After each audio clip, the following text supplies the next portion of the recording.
Welcome back. Part three. Here we go. I'm telling you, y'all can tell I'm cutting this short because I want to be able to explain things a lot more. So bear with me. We're here again. So this part I'm going to discuss the caging of souls. Now, I just want to say a big shout out to Life is Spiritual channel because I've learned so much from Erica. I've learned so much from her and her husband, the teachings and her story, and just so amazing. So, if you guys are not subscribed to her channel, please find Google, like, search Life is Spiritual. There's so much insight in there, so much revelations that made sense to me now, and that's why I'm making these videos, because after watching her videos, everything in my life of things that I've experienced, so many things started making sense, and just make me understand. Even though other things honestly came by knowledge of the Spirit of God, and how He just revealed things to me on in His own time. But so this part is about how my soul got caged, imprisoned, and this part is something I never really knew. I just thought it was one of those like dreams, like nightmare dreams. I didn't understand the significance of it, but now that I know that the spirit realm, you can access the spirit realm through your dream realm by sleeping, and your spirit is active, and however active it is, it just basically reveals the things that's going on in your life, some things that may come, and sometimes people can have revelations and visions and all of these things, and different encounters can be both good and bad at the same time. So how did my soul get caged? So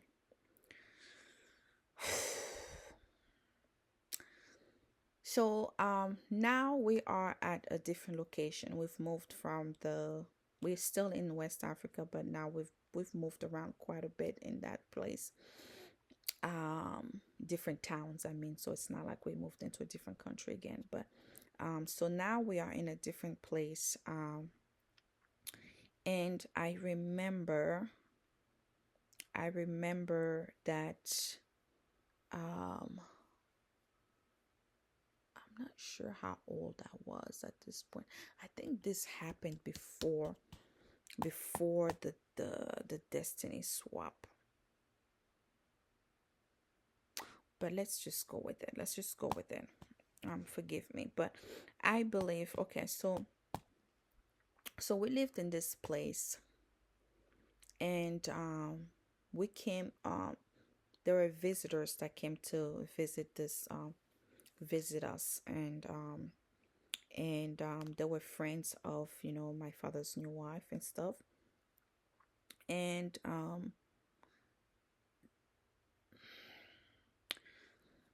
the woman came with her daughter, and I think the daughter and I had about the same age at the time. And we shared beds together, so me and her ended up sharing the same bed when they came, because I think they stayed with us for quite a bit. And I remember one night I had what seemed like a nightmare. But it wasn't a nightmare. It's actually what happened to me and how my soul was caged. So in that dream, I was I fell. I don't know how I fell, but I fell into a well. And when I fell into a well, I fell into a well of that was filled with snakes. Like something like you would see in a nightmare, in a horror movie. I mean, not a nightmare, because that was a nightmare, but um and I woke up from that dream, and I found that young girl literally like over me, like looking at me like creepy, creepy. But I didn't think anything of it. I just said she must have woken up because of maybe I was jerking in my, like in my sleep or shaking, or I don't know what. But long story short, um, once that happened, I was in a state where I felt like I was there, but then I wasn't there. You know how sometimes you look at people in their eyes, they are right there, but it seems like they're far at the same time. Like in their eyes, like the soul is somewhere else, like the soul is gone in the place. And so, and again, but this was definitely before my teen years. So I'm thinking this is had to be between uh I'm trying to think about the age range. It's still within, my I'm gonna say, let's say, yeah, 10, maybe towards the end of my ninth year, maybe, yeah, between 9 and 10. So that's how um the caging of my soul happened. Through a dream, I fell into a well of serpents, of snakes, filled with snakes. Like, I'm telling, filled piles. And I didn't wake up knowing what happened, to want to know what happened after the dream. Like, if I got drowned underneath all the snakes and serpent, I don't know, Chad. I don't think I wanted to know, because the way I woke up, I wanted to be up for the rest of the night. I didn't want to go back to sleep. And that's where my fear entered me. Fear entered me through that dream. Fear entered me through that moment of serpents and snakes. From there on, I couldn't look at this picture of a snake. I couldn't look at them on the movie. I couldn't even hear people talking about it, because it just terrified me. Now, thinking about it, the flashback of that dream will always come, and how I felt. You know, when you're in a dream and you fall, like you feel like you are falling, and that's, and then you're falling and you hit down there, and it's piles of snakes. And you tell me, you a young kid, what you gonna do? You're not gonna wake up and say, oh yeah, I want to pet snake today. Absolutely not. But fear entered me then. Or that's where it's basically a snake pit. Okay, I fell into a snake pit. That's really what it is. And it wasn't just one. When I said it was piled and filled, it was piled and filled. And so again, so this girl that was sharing the bed with me was like looking over me and stuff. And again, come the morning, again, we're playing, we're doing everything. And so they stayed for quite a while. And then when they left, now here's what you would need to notice. Sometimes people that are witches would tell on themselves, because they like to talk and boast about the things that they know or whatever is going on. So here's now the part that after they leave, my father's new wife now was telling us that, oh, did you know that this the young girl that was here, that she's a witch, that her mother was telling us that she at night she goes flying, and she goes into hospitals and eats people, and this and that. And then, I'm like, why? So if she know her child was a witch, why she bring her to her house? Why did they come to stay? I'm like, nah. A woman, listen, nobody's gonna. And then they didn't come here to ask for prayer. They didn't come to look for intercession. They didn't come here. They just came and hung out like it was a casual Friday night, a casual little mini trip. And then they stopped by for a few days. Everybody's hanging out. Nobody's talking about nobody. That made me think that they were all in on it. The mother and the child both were witches, period. And they knew exactly what they came to do. They came in to sell me off and cage me. They came in to make sure that they took care of it before they left. Okay. And I think at the time, I don't know, a lot was going on with my father as well. I don't know if it was sick or something like that, but it's another story for another time, because he fell sick at some point around the time these people were there or after. I don't know. But yeah, so at that time now, again, so my mind, it just seems like, I'm there, but I'm not there, right? Um, and I also started manifesting just that spirit of sexual perversion. I still, when people would, when boys would give me attention, I would give it right back. I started interacting, like I started changing, like you attention, sure, right?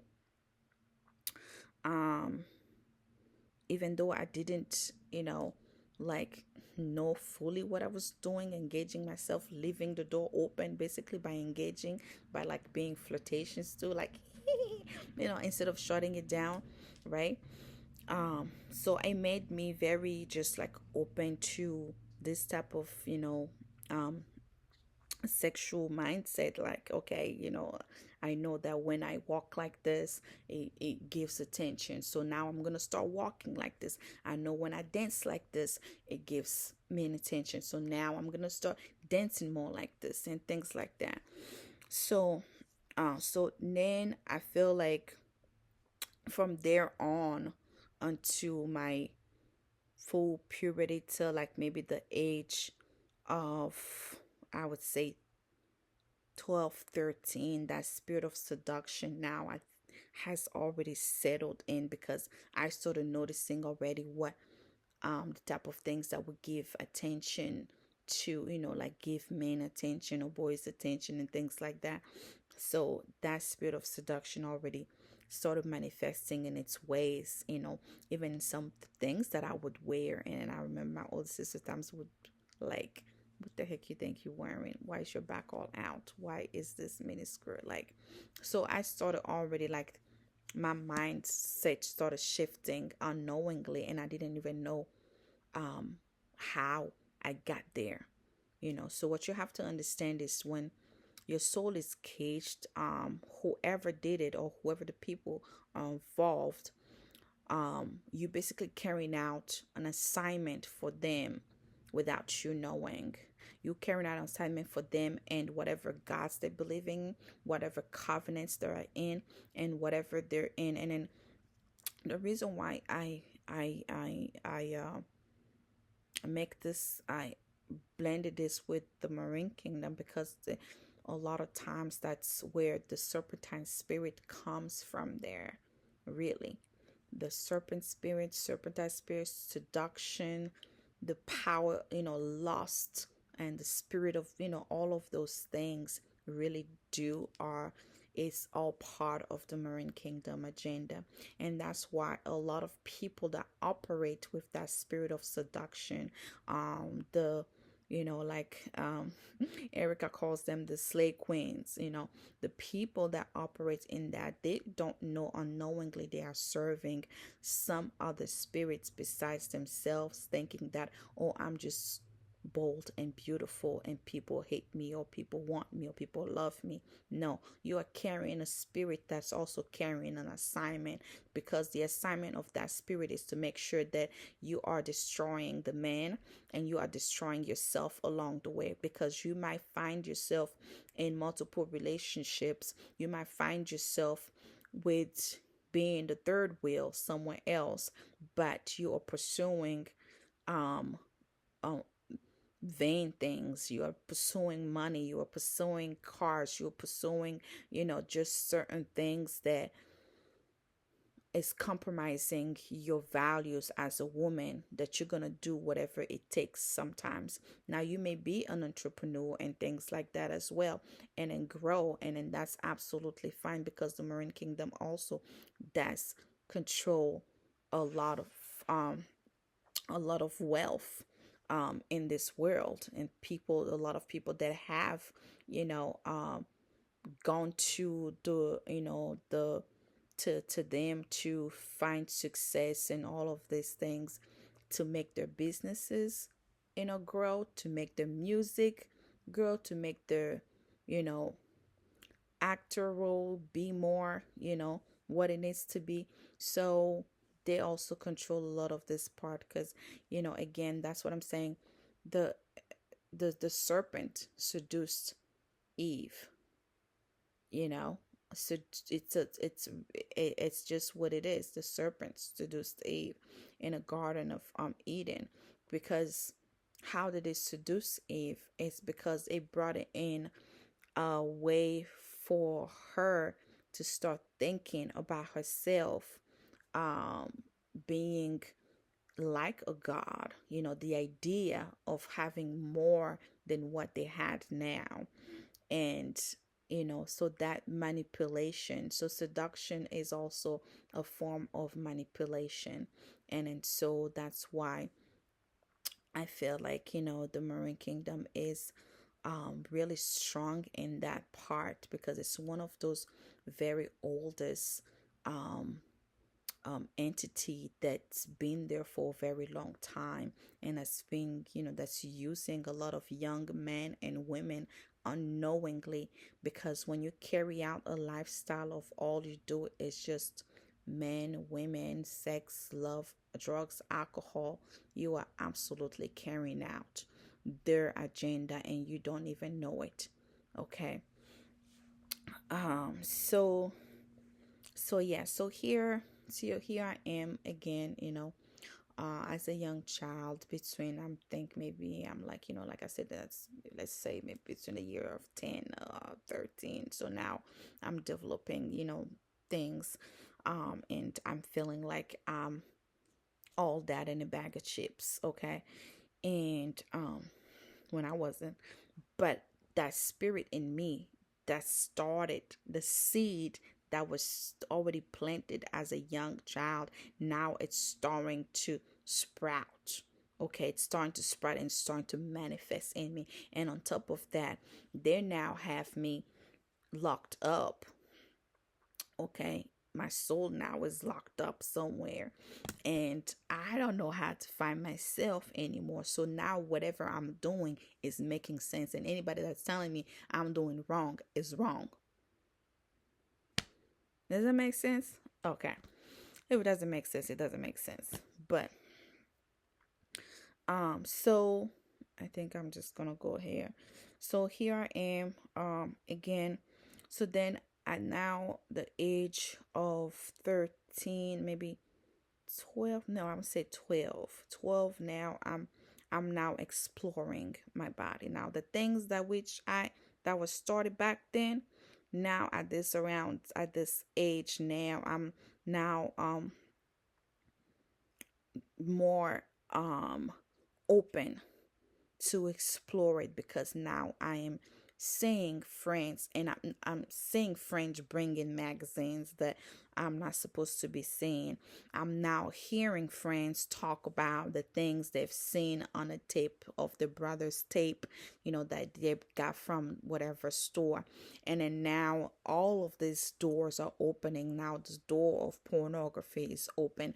Now the door of masturbation is open. And now it's just like, and then so all these doors that are opening at this age is now just filling your mind with filth, with just disgusting things. And then so now you're just starting to think about, oh, I wonder what this would be like. I wonder what would be like, when this is not how God intended to uh to out for us to be like. These are just nothing but demonic, um vain, lustful things and disgusting things. So now now that all these doors are open, I'm also faced with a lot of depression at a young age, because again, parents are working a lot at this time now, because we moved from the original country. I don't have access to my biological mother, and so I'm still going through that process of rejection and not feeling like, I'm good enough for this woman, even though at home I used to try to do everything that she wanted. I would always want to be in the kitchen with her, and then, all this and that, watch how to cook. And then that's one part I have to say that I learned my cooking skills from this woman. And because she definitely can cook, she can throw it down in the kitchen. Okay. So I used to always want to be around her, and that's how I learned my cooking, from being around her so much, um, because I wanted to have that connection. But even though if it didn't happen, it's okay. You know what I'm saying? So now that I'm older, I've made my peace with that, and I understand that there's just certain things that you can't force, and only God can take care of that. Okay. Um, so during this process now, I believe, I had my first period around that time, and my period were very, very, very painful. Now, I watched a recent testimony of Erica and about the serpentine something, and she said that when that serpent is in, because I believe that when I fell into that pit, the serpentine spirit entered me. Okay, I believe the serpentine spirit entered me, and that, um when I was having my periods, I believe my first period in and out, it was painful. When I said it was painful, painful, painful, painful. And Erica mentioned that when she would be having those painful periods at a time, it was because of a serpent that was eating the eggs. Because when you have your period, when you ovulate first and then you have your period, because of that's the cells of the eggs that were not fertilized, so they're now, your body expelling those things, and then it's coming out.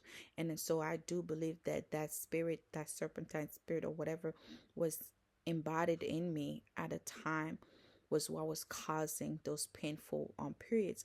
And I remember going to my father's wife and telling her, say, hey, I have very painful periods, and then it's a lot, it's coming, it's coming a lot. And then all she said to me was kind of like, oh, that's not good. Oh, but she never offered a solution, anything like that. So I would miss school when, I would have, well, I would go on my periods because of that reason. And so, yeah, so it was just very, very weird. But now I can see why I was having such painful periods, because of this, I believe it was because of that, that dream, and that a serpent spirit entered me at that time, and I didn't know. And then it was probably living in me for, I don't know how long, or it would just come maybe during my period time. I'm not sure.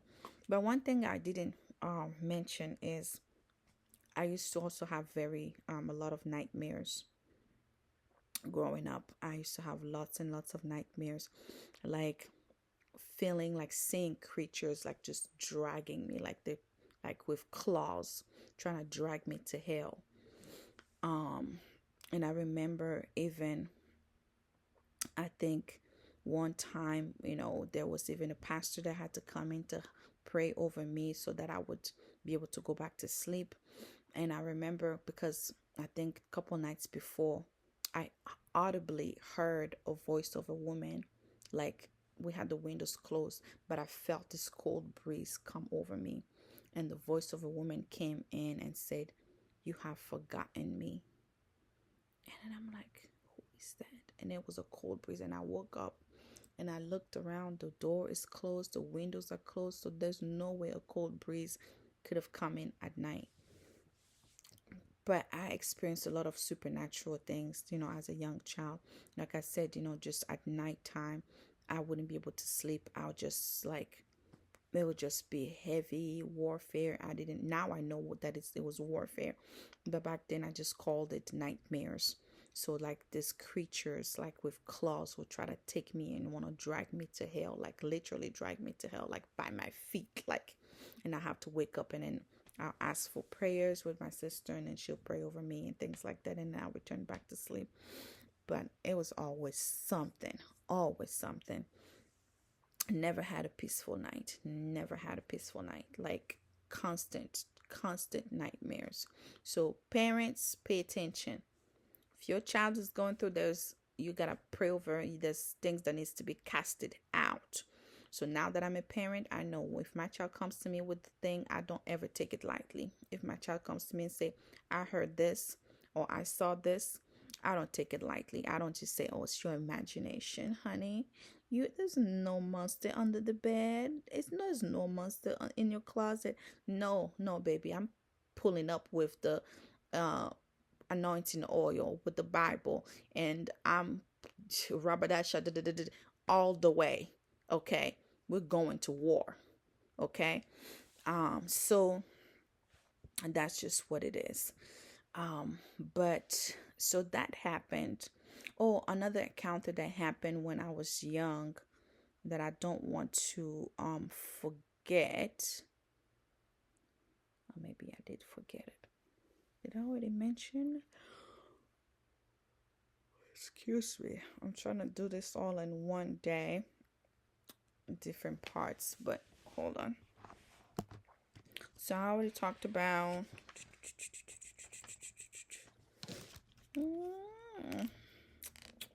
the doors being opened of sexual sin, everything, depression, spirit of rejection, spirit of fear. So far I've got so many different spirits already entering me from different doors that I've opened, already. So, again, it's not spirit spouse dreams. Yes. So fast forward, we live West Africa, and we now moved to the US, right? And I started having this entity. I don't even know what it is. I used to wrestle with this invisible being, like climbing on top of me. Like I could tell that it was a person because I could even feel the arms, but I couldn't see them. But I'll be sleeping, and in my spirit, I'm wrestling with this person that is trying to mount me and have their way with me, but I'm wrestling in the spirit with them physically. By this time I'm about, maybe I'd say 14 years old. So I'm starting to have this type of manifestations now happening in my dreams, in my sleep. And I remember the only thing that would make that entity or whatever that thing was is by saying the name of Jesus. So the name of Jesus is what used to kick that thing off of me. But it happened so many times, so often, that I didn't know that at the time it was a spirit spouse that was trying to find their legal rights to, or their way to me. I didn't know that there was a spirit sent to actually, you know, have their way with me. I didn't know at the time, but I just figured it was like a weird thing that was happening, right? And so now I'm 14, hormones are blown, full blown, just going crazy.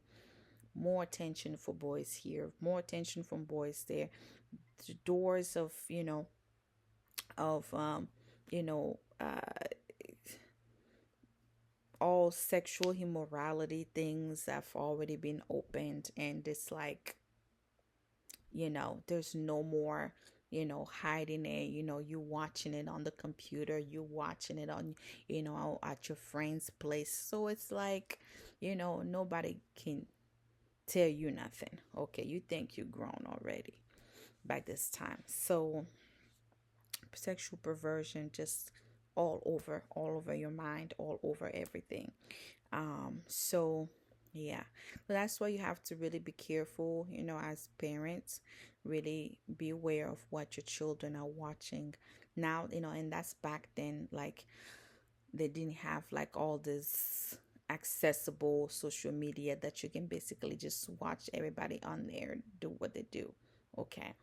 Back then, you still had to find specific websites, and then things were just virus from virus from virus. I don't know how many viruses I sent to the computers that we had at home. Lord have mercy. Okay. And it was like one of those desktop computers, like big back, like the old school with the desktop and things like that. Yeah. So, yeah. So just, beware, parents, to of what your children are watching on the phones, on the computers, because it's so widely spread out there.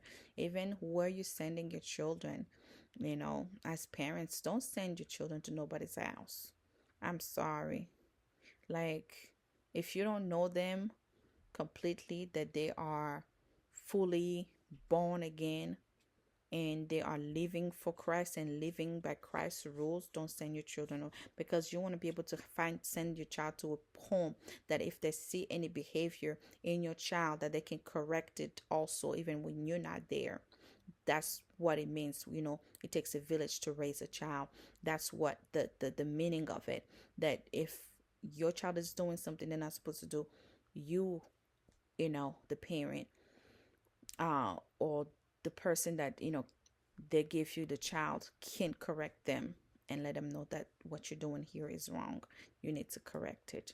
You need to not do that. And then let the parent know as well that while your child was here, they tried to do this, and I let them know. I already corrected them. You can talk about it if you want to, but we already dealt with this situation.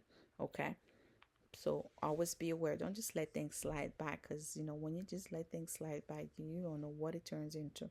You just don't know what it turns into. I had access to all this, and then I had parents in the house. So, yeah. And it's not like how social media is right now. Okay, it wasn't like that.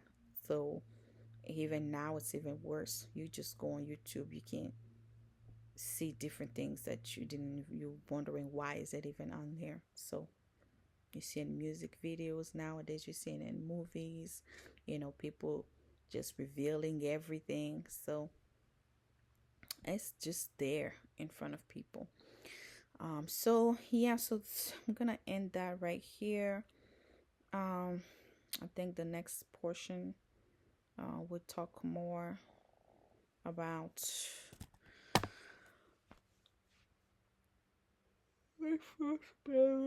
we'll talk more about the excuse me. We'll talk more about the rest later.